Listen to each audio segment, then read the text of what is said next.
Breaking news చూస్తున్నాం. ప్రముఖ సినీ విలక్షణ నటులు కోట శ్రీనివాస్ కన్నుమూశారు. ఈ తెల్లవారుజామున ఆయన స్వగృహంలో ఆయన తుదిశ్వాస విడిచారు. గత కొంతకాలంగా అనారోగ్యంతో బాధపడుతున్న కోట శ్రీనివాసరావు ఈరోజు ఉదయం తెల్లవారుజామున 4 గంటలకు తన తుదిశ్వాసను విడిచారు. ఈ విషయం తెలిసిన వెంటనే సినీ రాజకీయ ప్రముఖులు తీవ్ర దిగ్భ్రాంతి విచారాన్ని వ్యక్తం చేస్తున్నారు. వారి మృతి పట్ల తీవ్ర సంతాపాన్ని తెలుపుతున్నారు. కోట శ్రీనివాసరావు మృతి తెలుగు చలనచిత్ర పరిశ్రమకు తీరని లోటని వ్యాఖ్యానిస్తున్నారు.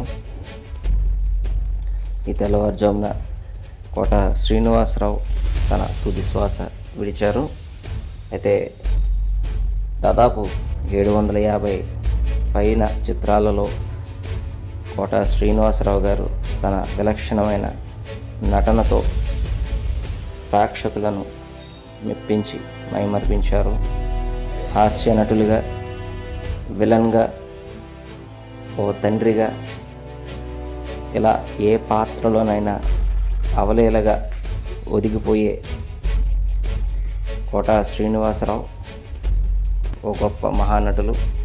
అలాంటి గొప్ప నటులు ఈవేళ అస్తమించడం సినీ పరిశ్రమకు తీరని లోటు. కోట శ్రీనివాసరావు భౌతిక కాయాన్ని కడసారి చూసేందుకు సినీ రాజకీయ ప్రముఖులు కోట శ్రీనివాసరావు ఇంటికి తరలి వస్తున్నారు. వేగ న్యూస్ కూడా కోట శ్రీనివాసరావు గారికి నివాళులు అర్పిస్తుంది.